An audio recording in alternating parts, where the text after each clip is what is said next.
Olá, tudo bem com você? Chegamos ao fim do livro de Marcos, estamos agora no capítulo 16 desse evangelho, um capítulo que focaliza a ressurreição de Cristo, a grande comissão, a missão que ele deixou aos seus discípulos e à sua igreja, e finalmente a ascensão de Cristo de volta ao trono do céu.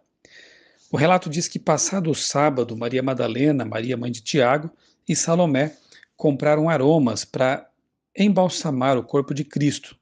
E muito cedo, no primeiro dia da semana, portanto, confirmando aqui o fato de que Jesus morreu numa sexta-feira, descansou na sepultura no sábado e ressurgiu no primeiro dia da semana, ou seja, no domingo, elas foram ao sepulcro, mas tiveram uma grande surpresa ao virem a pedra removida, a pesada pedra que tapava a entrada para o sepulcro, e o túmulo vazio.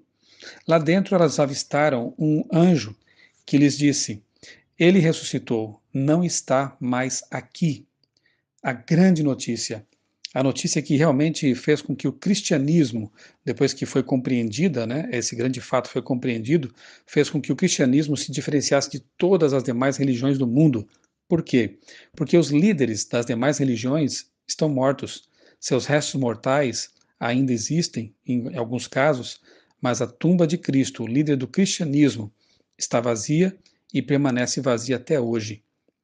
Algo bonito aqui é o que o anjo ordena a elas: ide, dizei a seus discípulos e a Pedro que ele vai adiante de vós para Galiléia.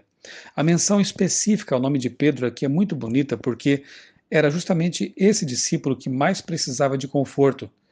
Se você se lembra, no capítulo anterior, capítulo 15, Pedro nega Jesus. Pedro não admite ser um seguidor dele e depois se arrepende amargamente de ter feito isso. E ao anjo ordenar que elas voltassem e dissessem o que tinham visto aos discípulos e especificamente a Pedro, o céu, Deus estava com isso dizendo: Pedro, você é meu filho, você deve aceitar o meu perdão e a restauração que eu lhe ofereço. Isso também vale para nós. Mesmo quando caímos, quando rejeitamos a Jesus, mesmo quando cometemos pecados, Ele deixa claro em Sua palavra que nos perdoa e nos aceita de volta. Diga para os discípulos e a Pedro: Pedro, meu filho amado, pode colocar o seu nome aí, não há problema nenhum. E você entenderá também que o recado é para você. Você é muito amado por Deus e Ele o perdoa quando você se arrepende de todo o coração, pedindo perdão desse pecado. Havendo ele ressuscitado de manhã, cedo, no primeiro dia da semana, apareceu primeiro a Maria Madalena, da qual expelira 7 demônios. Há muitas pessoas que duvidam da ressurreição de Cristo e consideram esse relato algo forjado, algo inventado pelos primeiros cristãos. Bem, se foi algo inventado, foi muito mal inventado. Analise bem, Cristo aparece primeiramente para uma mulher. Aí já seria, como diz na gíria, um tiro no pé. Por quê? Porque naquele tempo o relato, o testemunho de uma mulher, infelizmente não era considerado, não se dava crédito ao testemunho de uma mulher. E colocar justamente uma mulher como a primeira pessoa a ver o Cristo ressurreto seria realmente enterrar o cristianismo logo na origem. Mas não era apenas uma mulher, era uma ex-endemoniada, uma mulher de passado obscuro, de uma trajetória tortuosa. Colocar essa testemunha como sendo a primeira, realmente, se essa história foi inventada, foi muito mal inventada. Além disso, há outro detalhe interessante. Paulo, lá adiante, nós vamos depois chegar a esses textos, mas no futuro, Paulo ele menciona que nessa época havia ainda centenas de pessoas, de testemunhas oculares da ressurreição ainda vivas. E não é de se estranhar, porque o livro de Marcos foi escrito entre 50 e 60 anos depois de Cristo, portanto, bastante próximo dos eventos que ele narra. Então havia realmente muitas pessoas vivas. Para acabar com o cristianismo seria muito fácil. Bastaria que personagens mencionados aqui nos evangelhos, como Anás, Caifás, o próprio Nicodemos não envolveria seu nome numa história inventada. Esses aí poderiam desmentir a história desde o início. E mais fácil ainda seria mostrar o corpo de Cristo.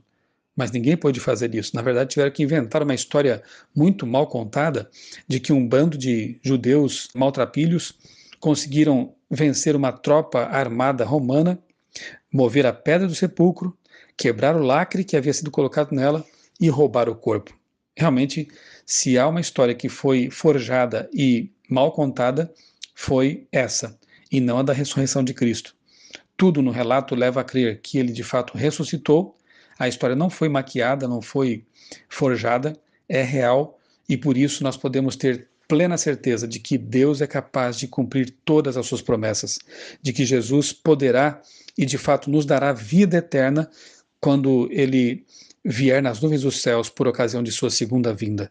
A ressurreição dele é a maior prova de que ele tem poder para cumprir todas as suas promessas. Os versos 12 e 13 aqui do capítulo 16 mencionam resumidamente uma situação que depois em Lucas nós veremos com mais detalhes. Depois disso, manifestou-se em outra forma a dois deles, que estavam de caminho para o campo. Nós sabemos que era a aldeia de Emaús. Indo eles, o anunciaram aos demais. Mas também a estes dois, eles não deram crédito. Ainda duvidavam, a notícia da ressurreição de Cristo era tão maravilhosa que era bom demais para acreditar. Quando finalmente Jesus aparece então para os 11 que estavam reunidos, como nós sabemos, trancados em uma casa com medo de serem também eles mortos e presos, Jesus aparece então e lhes dá a ordem: ide por todo o mundo, pregai o evangelho a toda criatura. Quem crer e for batizado será salvo. Quem, porém, não crer será condenado. Aqui Jesus então dá à igreja a ordem de que pregue o evangelho a todo mundo, a toda criatura. Não importa quem, você deve levar realmente as boas novas de que há um Cristo Salvador, de que ele prometeu voltar e de que ele pode e transforma a vida daqueles que realmente aceitam seu plano de salvação. Quem crer e for batizado será salvo. Crer é confiança. Quanto mais nós relacionamos com Cristo, quanto mais gastamos, dedicamos tempo para estar com Ele, mais a nossa fé aumenta. E é essa fé nos méritos dele que nos salva. Quem crer e for batizado, o batismo é como a celebração de um casamento. Quando duas pessoas se amam, elas então, diante de Deus, se unem em santo matrimônio. O batismo também é como se fosse o casamento de alguém com Cristo, alguém que entendeu o amor de Deus, alguém que aceitou os princípios do reino de Deus e então pede para ser batizado, assim confirmando essa decisão por meio do batismo nas águas, imergindo nas águas numa sepultura líquida, ou seja, ali ela deixa simbolicamente seu mundo de pecado, sua vida de pecado, o seu passado, e emerge das águas, ressuscita para uma nova vida. No entanto, o verso diz que quem, porém, não crer será condenado. E se alguém morrer antes de ser batizado, como é o caso do ladrão que se converte ali ao lado de Cristo, aceita a salvação e depois morre? Por isso o verso diz: quem crer e for batizado será salvo, porém, quem não crer será condenado. Não quem não for batizado. O batismo, repito, é a confirmação da crença, da fé. Agora, sem fé nos méritos de Cristo, realmente não é possível ser salvo. E ele então faz uma promessa dizendo que sinais miraculosos acompanharão os discípulos no processo de pregação do evangelho. Eles, em nome de Cristo, expulsarão demônios, falarão novas línguas, serão dotados então do dom de línguas para pregar a pessoas estrangeiras, pessoas que falam idiomas diferentes dos deles, dos discípulos. Pegarão em serpentes e se alguma coisa mortífera beberem não lhes fará mal. Note, no contexto de evangelismo, realmente milagres acontecem e necessidades são supridas no campo missionário. E finalmente o capítulo e o livro terminam dizendo que de fato o Senhor Jesus, depois de lhes ter falado, foi recebido no céu e assentou-se à destra de Deus. E eles, tendo partido, pregaram em toda parte, cooperando com eles o Senhor e confirmando a palavra por meio de sinais que se seguiam. Que bonito ver a igreja cumprindo a missão, e eu tenho certeza que os discípulos, eles levaram avante com muita coragem, com muito empenho essa mensagem, porque eles tinham saudade de Jesus.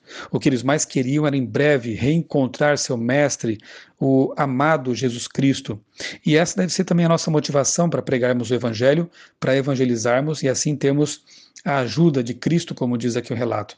Nós devemos também sentir saudades de Jesus, devemos ansiar o encontro com Ele, e assim cumpriremos a missão que Ele nos deixou, que Ele nos confiou, o mais rápido possível, a fim de que Ele volte e possamos estar para sempre com Ele, também no céu. Vamos todos os dias dedicar tempo a conhecer a carta de amor de Deus que é a Bíblia Sagrada. Dedique todas as manhãs ou à noite, em algum momento do seu dia, minutos que sejam, mas para dedicar, para conhecer cada vez mais a mensagem de Deus e assim se preparar para o encontro com Jesus. Que Deus o abençoe e lhe dê prazer, lhe dê vontade, lhe dê motivação para conhecer a palavra dele e colocá-la em prática em sua vida. Eu sou o pastor Michelson Borges e tem sido um grande prazer estar com você todos os dias, meditando, refletindo na palavra de Deus. Um grande abraço e que este seja um dia abençoado para você na companhia de Jesus.